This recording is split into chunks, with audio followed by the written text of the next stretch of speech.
Well. Welcome to the Personal Best Podcast powered by Jets Australia. My name's Bart. I'm going to be your host for today. Don't say your name because I am in control of today's episode. But Jacob is here.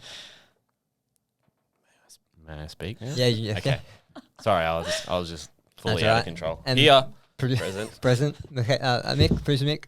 Present. Wow, this is very good. I'm giddy with anticipation because I have something for you guys today. Oh my Normally God. you ask me questions, but I'm going to flip I'm them. kept out of the dark for this episode, and I'm I'm scared. so nervous. I want to make a confession before I get into that, though. Okay. All right.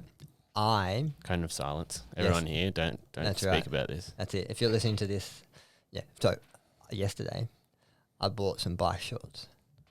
Oh my What God. for, Bart? I'm Tell us. going to take a deep dive into road cycling. I never thought I would be at this point in my life. Is this a thing once you become a dad? Yeah, Is full this, dad flex for Because sure. I don't think I'm ready for fatherhood if this is what Well, contains it. I never had an inkling to go down this route until I became a dad. So maybe Okay. What? So are you full Lycra mode currently? almost. I haven't bought a jersey yet, but I bought the shorts. So I suppose I'm incrementally making my way there. Okay. And Oh what's my the bike goodness. you have? I have Is it I have a full road Felt X75 climbing bike, which I bought a Wow. few years ago, but it's been under the house. But I recently got it done up. Yeah. And I live in Buderim. For those who know the Sunshine Coast, Buderim is just full of mountains. It's a hill. It's a hill, and we live at the base of a hill. So for me to go for a ride, I have to either take the easy way out and go down the hill and figure out my route from there, or I start on like a 20% gradient and make my way up to the top. So I did that on the weekend, and I was destroyed. Surely you'd rather that though, because you wouldn't want to go back up the mountain once you're screwed. Correct. I learned that the hard way. But it's awesome. Like my legs are at a point where I can't take the impact of running or high impact sports anymore. Am I going to see you now walking around with your sunnies on, the bike sunnies, and then you're going to be having those little gels walking around, slurping and them the up, slurping slurping them up, and then you just hear clip-in some shoes and- clack, clack, clack Yeah. coming your way because Bart's wearing his biking shoes. Yes. And he'll be sitting at the coffee shop at 8 o'clock with all the other dads. That's going to be me. I'm excited. I'm excited for you, now. Bart. Thank you. And to keep myself accountable, there's a race in April of 2023 in Brisbane. Yeah. Tour de Brisbane.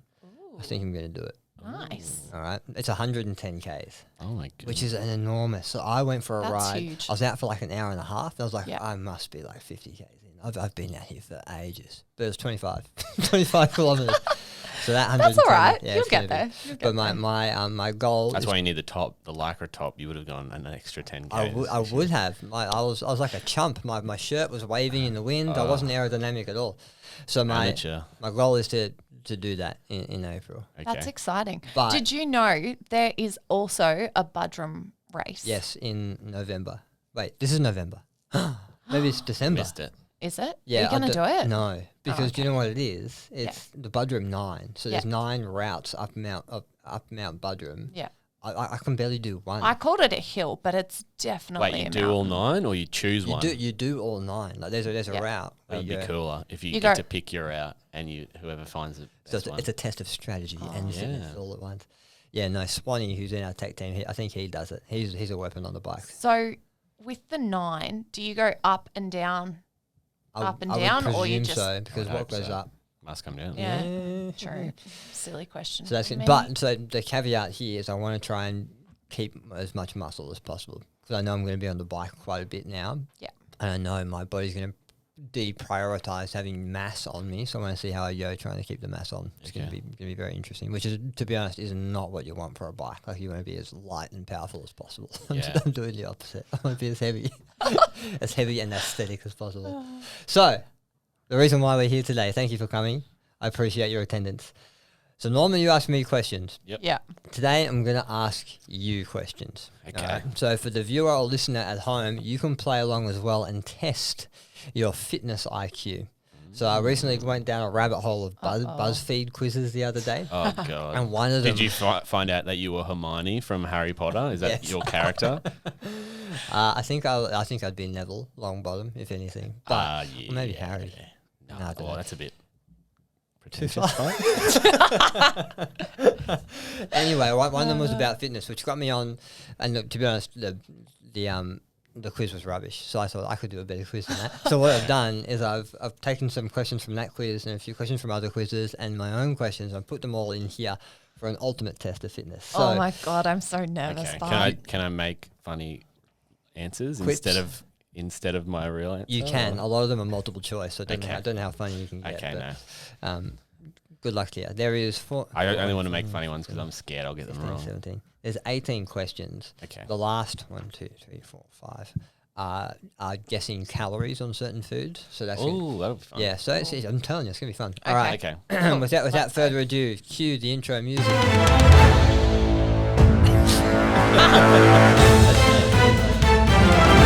Question number 1. Which is the biggest muscle in the upper arm? Is it the tricep, the bicep, or the rear delt? I reckon real delt. Is this A, B, or C? Did you say real delt? The real Dell, Real. not the fake one. I'm sorry. The rear delt. The rear. I would say, I'm going to say tricep. The correct answer is a tricep. Yeah. Well done, Jacob. Question number 2.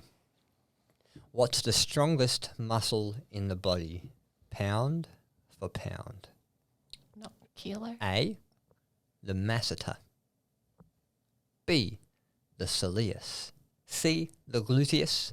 Or D, the psoas. Now, pound for pound, is that like density? Are we talking like, So I think muscles are different sizes. Some Yeah. of them are inherently smaller, some of them are inherently bigger. If you got both of those, if you got all 4 of these muscles the same size, pound for pound, Yep. which would be the strongest? now, I My- don't know my- the technical So- term. my brain, masseter is your jaw. Is it in your jaw? Nailed it. Masseter in your jaw. So at first, Okay. you want to think glute because something is telling me that. Yeah, but same. because of pound for pound, I'm going to say masseter. All right, so masseter, soleus, gluteus, or the psoas. The soleus is sort of sits under your calf. It's a flat calf muscle. Yeah. The gluteus is your butt. Yeah. And the psoas is like a hip muscle that inserts at like the base of your lumbar and shoots through your hip. Oh, okay. Masseter, soleus, glute, psoas. Well, I'll just go glute. The correct answer is the masseter. Well done, Jacob. 2 for 2, baby. Let's go. 2 down. Question number 3. Transient sarcoplasmic hypertrophy Oh, Bart. is more commonly known as muscle thickening, insertion growth, or the pump. Transient sarcoplasmic hypertrophy, muscle thickening, insertion growth, or the pump. Can you say the first word again? Muscle thickening. May I have a phone a friend? No, I'm going to say. No, what's the first answer? Sorry. Muscle thickening, Second answer? insertion growth, or the pump. I'm going to let Michaela answer Okay. first. Yeah, I like this. Yeah, alternate Oh. that. Oh, Making up the rules as we go. I would go the first one. Muscle thickening. Thickening. I'm going Jacob? to go the second one. Insertion growth. Yeah. You're both wrong. It is the pump. Oh, what? Yeah. Okay. I thought that was a throw-in question. No. Yeah, so did I. I thought In- that was just like a. insertion growth doesn't make sense at all because muscles insert at a certain. Yeah, point. I was. That's interesting. Look, none of And- that made sense to me. And So. muscle thickening, I suppose you could kind of call that hyperplasia, so that the spawning of new muscle fibers.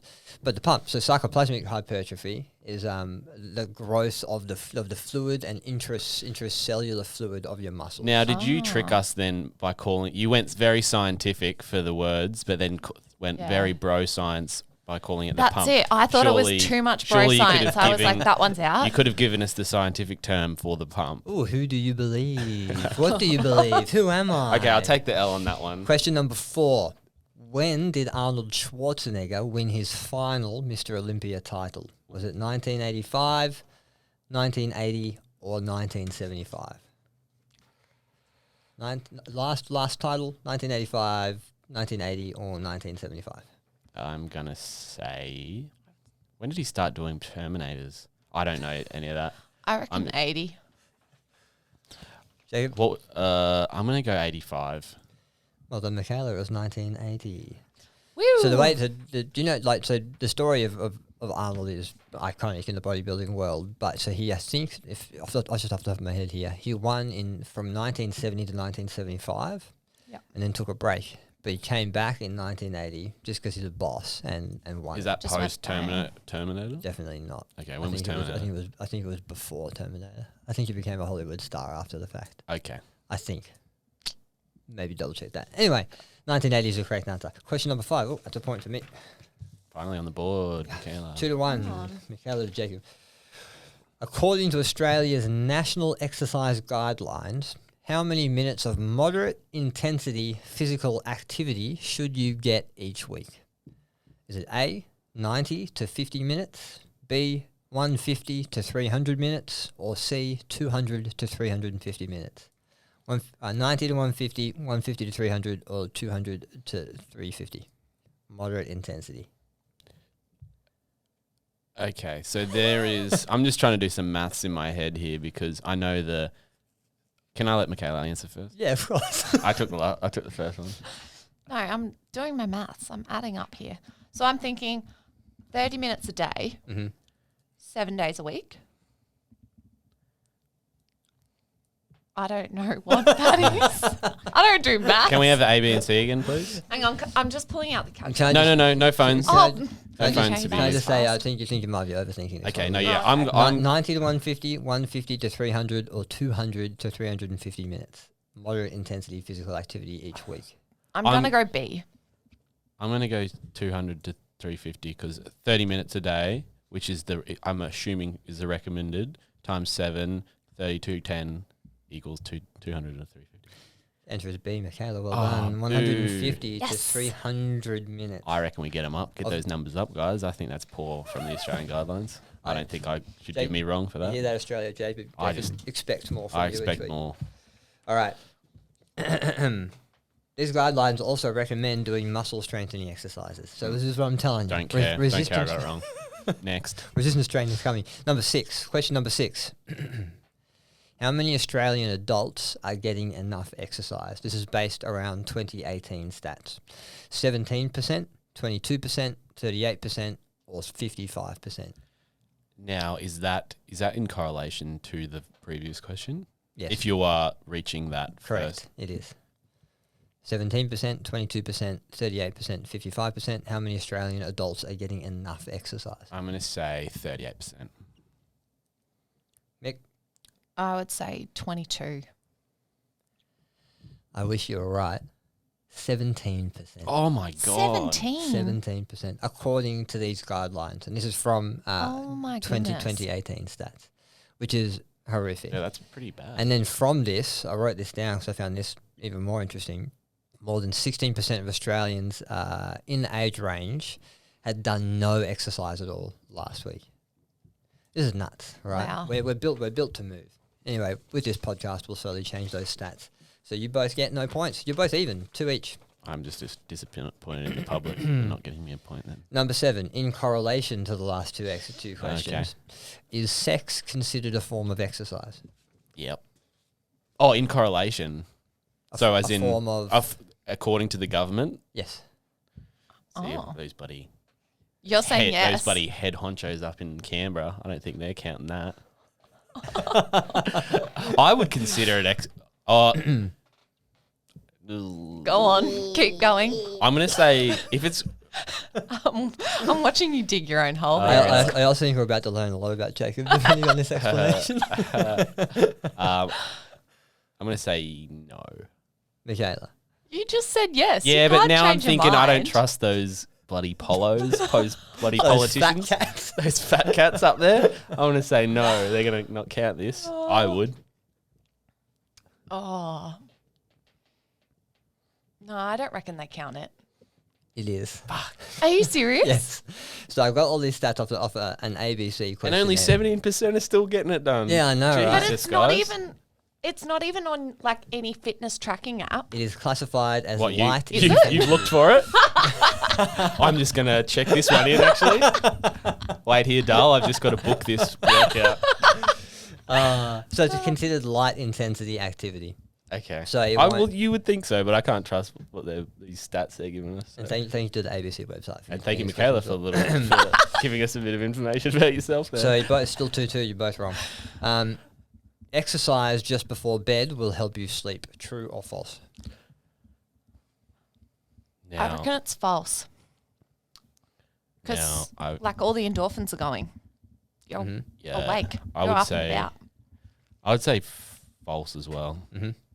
Well, you're both correct. Well done. Yes. You're both on the board. A yeah. little tidbit about I thought then I remember as a kid loving Christmas and wanting to go to bed as early as possible so you could wake up, and you know how as a kid you'd struggle to go to sleep on Christmas You'd Eve. be so excited. One year I decided to run laps of my house to try and get myself as tired as I could possibly be so I would go to sleep that night.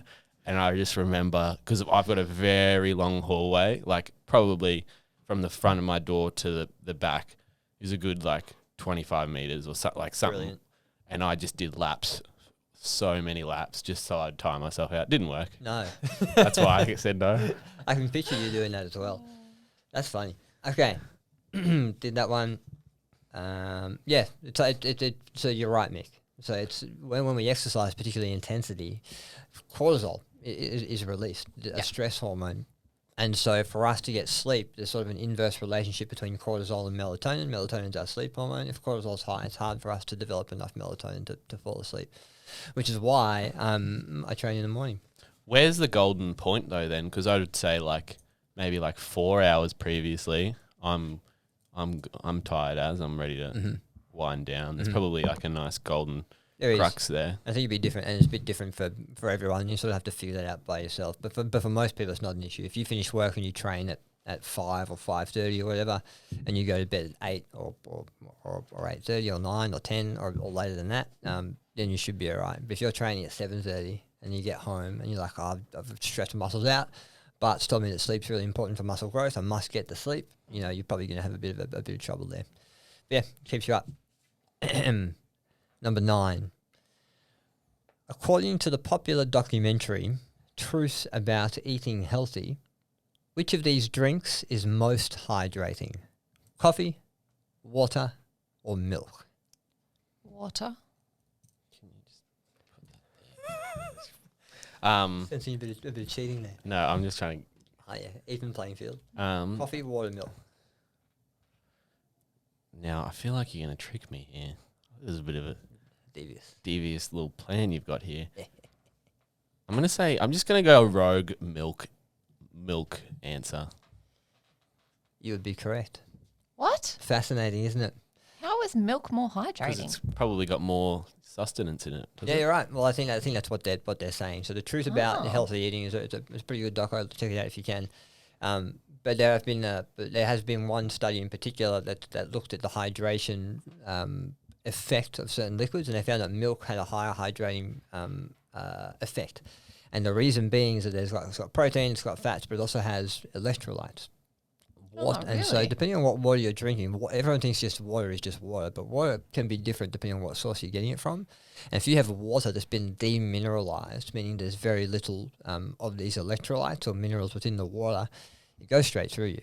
The sodium, the magnesium, the potassium, the calcium, the electrolytes. This is what allows water to enter our cells. And if we don't have enough of that, we're not hydrating ourselves. We're just getting water in and then letting it go out. So what type of milk are we talking here? Not the type that you drink, probably.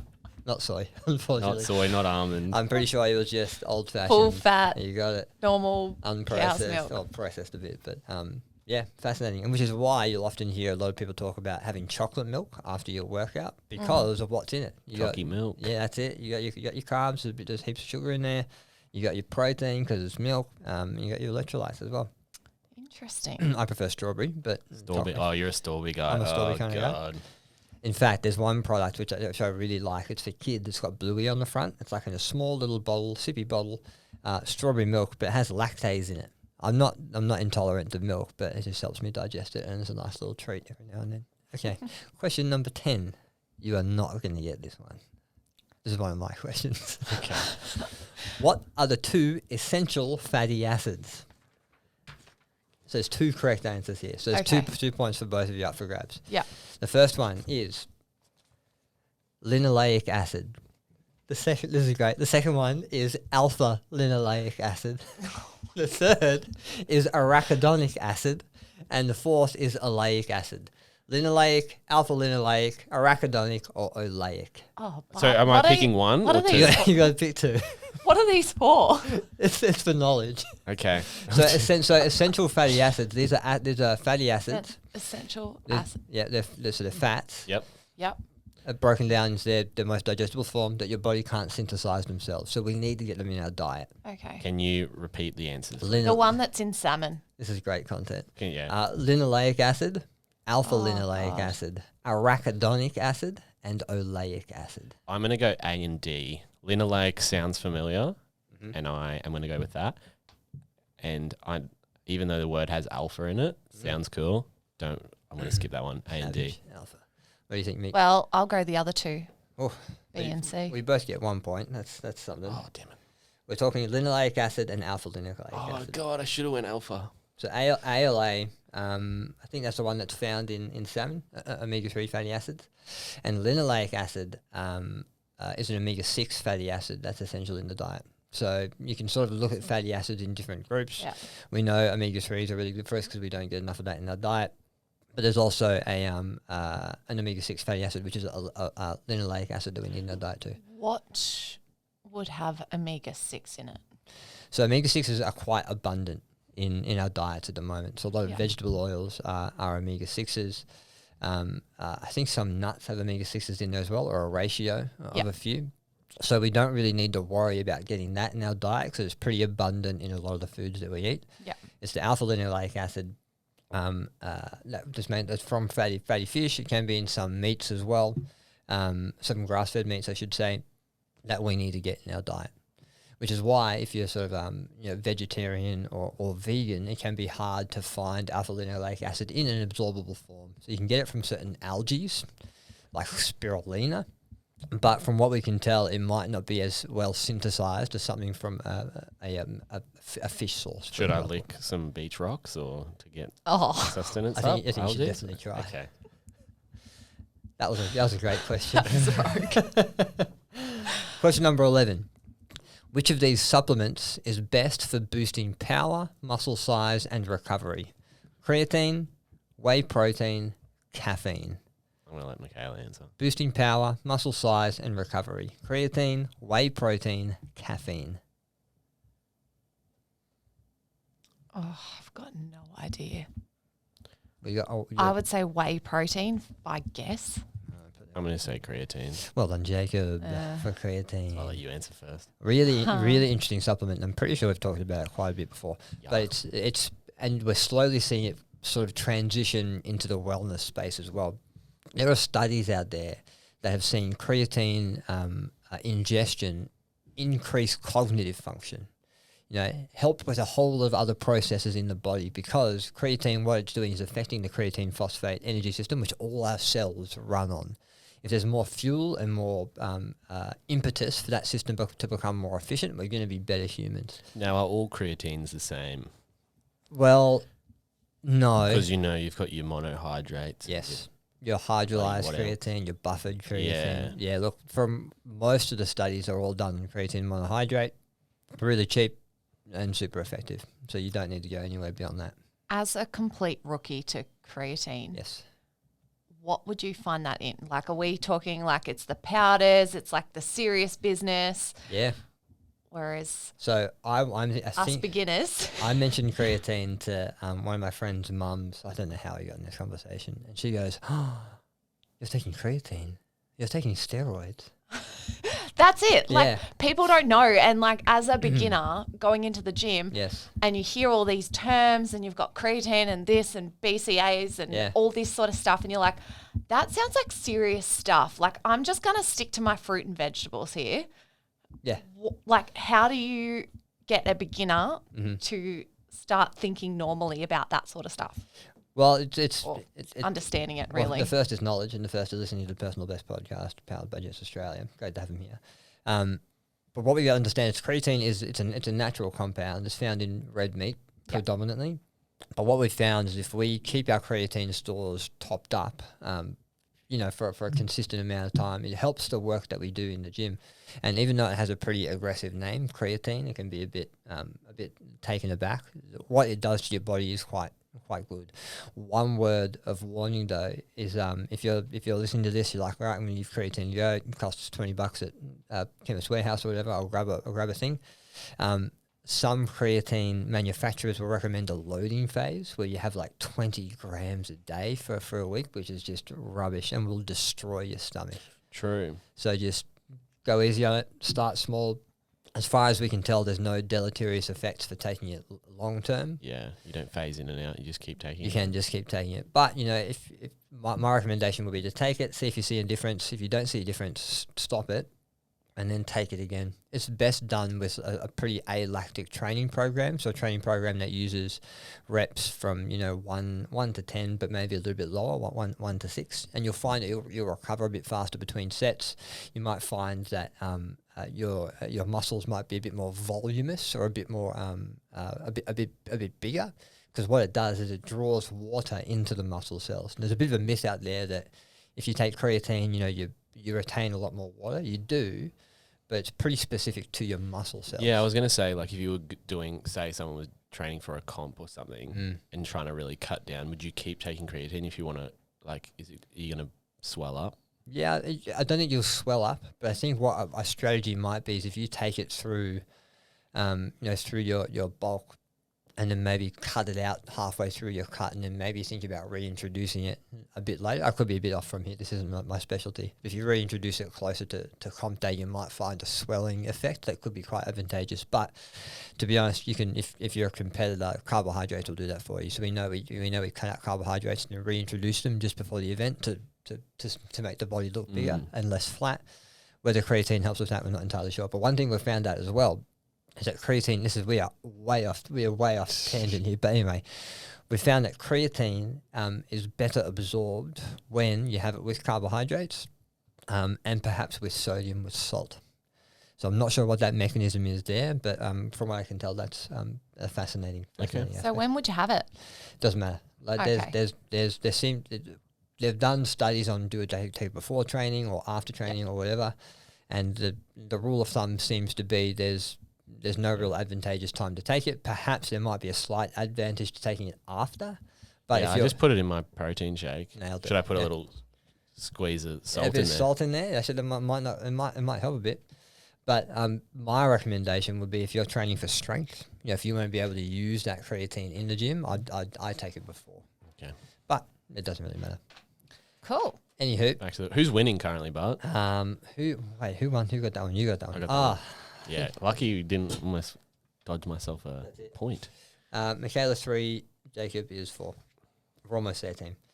And you at home, whatever score you Yeah, are, what are well you done. Per gram, which of these food groups contains the most calories? Carbohydrate, fat, protein.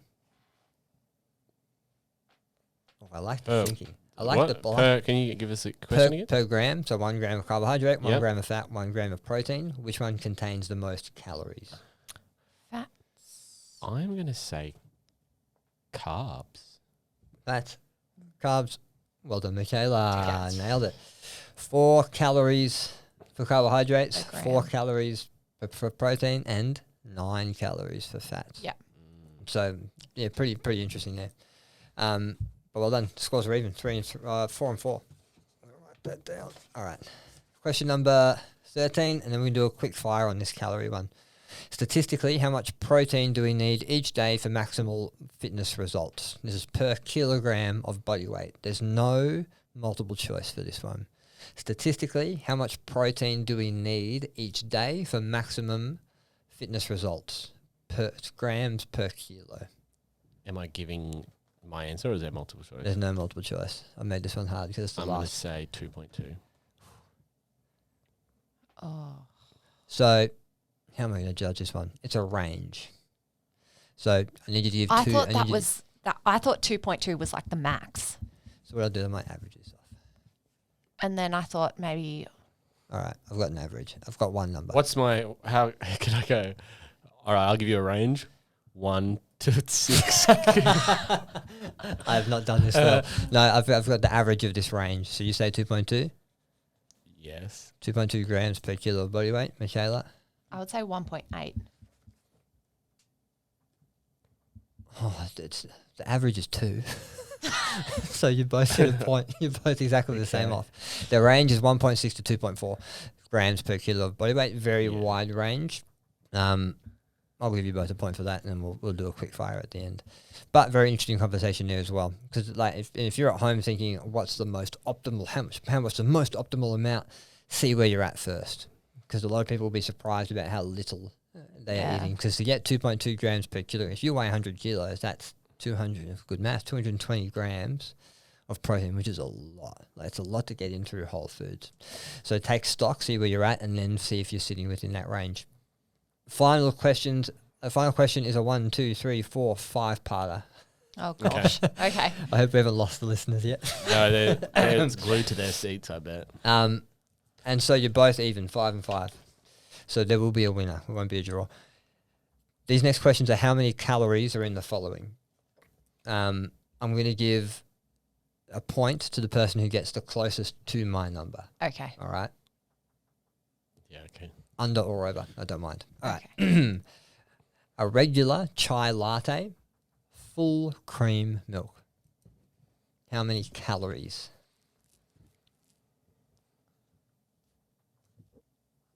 I would say God, it's so We need hard. thinking music. Yeah. It's probably very boring for All right, I'm going to It's give you probably- both 10 seconds. people Yeah. listening. Sorry. I'm going to say 220. All right, what do you say, I'm Jacob? going to say 250. Jacob gets a point. It's 300 calories. 300. Yep. I've deliberately chosen very surprising Holy food stuff. So moly. Jacob gets a point. A large mocha full of cream milk. So keep in mind, a large chai latte What was the... Oh, so it's... was 300. Okay. A large mocha. Sorry, a regular chai latte, full cream milk, 300 calories. A large mocha, full cream milk. Okay, I'm going to go 360. 5, 4, 3. 340. Thank God. The answer's 380. Thank God you went low. Jacob's up by 2. So this is surprising. So if you're out there and you have 2 large coffees a day, arguably they could be anywhere between 250 and 300 calories a pop. That's 500 calories just through your caffeine addiction. Yeah. Wow. What if I just eat the beans? Yeah. Moving on. A pint of beer. Don't know what beer it is. Let's just call it a very general beer. Oh, that's hard though, because I... Yeah, okay. A pint of pint of Now- beer. Pint's the big one, isn't it? We're Yes. talking Victorian sizes, so a pint No, is a big pints are- size. of Okay, beer. yeah, because The big isn't it glass. South Australians have a weird one? I think New South Wales. I think they call it Oh, a they're schooner. all different, They're all I different. swear. Let's go a large. We're talking to like they're a different species. You're not. It's just I don't know. Nah, just so kidding. one of the big glasses of beer, whatever you want to call it. Okay. Calories. Oh, 300. I'm going to go 500. 200. Whoa! Yeah. Yes. There you go. Well, Point to me. Point to me. All right. So you're saying my coffee is worse? Can be in some instances. Look, I want to see what beer that Yeah, is. that's right. Maybe more information there. All right, you got 2 more left. All right, Mick, you're 1 point behind. Yep. And this is going to be very controversial. Okay. A Big Mac, just one, just a burger, Big Just Mac. the burger. Now, I think out of McDonald's menu, the Big Mac isn't one of their worst calorie wise. Right. If you had to set a quarter pounder, I'm going large. But I think comparably, a Big Mac isn't the worst. That being said, 10 seconds. Okay. Pick a number, come on. Are you stalling? I'm stalling. I'm going to go I'm going to go 385. 385 for me. 390. All right, you have to go first in the next one. 385. I see the game you're playing. It's definitely larger. Are you ready it's for like, this? it's definitely, I reckon, like, no, it's 550. One Big Mac, and this is from the McDonald's website. I looked at their nutritionals on Friday. 564 500. calories. 564 calories. One Big Mac. That's not with the fries. That's not with the Coke. How nuts is that? A quarter pounder is close. Double quarter pounder is more. Okay. Just one, yeah. Anyway, that and so there's 31 grams of fat in there. I'll put that aside. Shout out Macca's. My So- Macca's, this is the worst month for McDonald's lovers out there because Yeah. deal, whatever, November. Oh, Yeah. that's I bloody was good. nearly tempted. On That's the a great weekend. campaign. I got my $2 McFlurry Can I just put the a other shout day. out? Sorry, but No, Macca's. McFlurries aren't too bad. I had a look. They're like Oh, that's 200 and 200 something, 300. Yeah. See, just But a little delicious. snack. Yeah, it's good every now and then. Macca's, sort your app out. It's horrible. Oh, call it out, Oh, Jacob. God, it's so bad. All right, the last one is we're flipping over to KFC. Oh, yep. Now, this is a tricky one. The 3-piece box. The 3-piece box has 3 pieces of chicken. Yep. Fried chicken. Yep. It has chips. It has like a little bread roll, and it has mashed potato and gravy. Holy All moly! into the whole box. Small one. Yeah, okay. 3. Yeah, I'm not up. Now, to 3-piece box. from what I'm aware, KFC isn't as bad as Macca's calorie-wise. Keep in mind the chips are in here too. Chips are in there. So 3 A pieces small of chicken, chips, small chips. 3 pieces of chicken. 3 pieces Now we of got wicked chicken. wings. Were they drumsticks? What are they? They were traditional drumsticks. Okay, that makes a difference. 'cause At least the photo was. Okay, and then gravy. And the gravy, potato and gravy. I'm gonna say. Not the cardboard box. Don't count that. I'm gonna say 690. I'm gonna go higher. I'm gonna go 850. 1,177 Yes. calories. Okay, I Holy went off it. moly! And I got this on the KFC website as well. How And so, what's your good daily calorie intake for like a male and a female? so female anywhere between like a healthy calorie intake, healthy, anywhere yeah. between sort of 1,600 to 24, 25, 2,600 for a female, perhaps more depending on how muscular they are. Yeah. And then for a bloke, anywhere between 2,000 to 3,200 ish, depending again on their weight. Very large range. Yeah. So that knocks for a woman that knocks out 2/3 ish of their calorie intake for a day if they're at low calorie 1,600. Holy moly! Crazy. And so in that, 73 grams of protein, not bad, 89 grams of carbohydrates, and 57 grams of fat, and 2 grams of sodium. Great protein intake. I know, I was surprised. You got me there. I was actually really surprised. Yeah. 3 pieces of chicken, nicely done. 1,177 calories. Crazy. Point for me. So that means Jacob wins by 1. Well done. Well done, Michaela. DJ Thanks, Katz Bart. wins again. Hey, that's all right.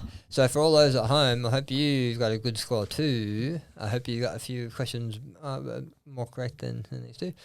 Yeah, I hope they didn't get too well. Otherwise, I that might was replace shocking us for me. on the panel. That's right. But interesting stuff. We might do this again in the future. But we'll see how we go. Well done, team. Thanks, Bart. Thanks, Bart. That was good fun. That was. Hey, if you are still listening somehow, follow us on all the social tubes.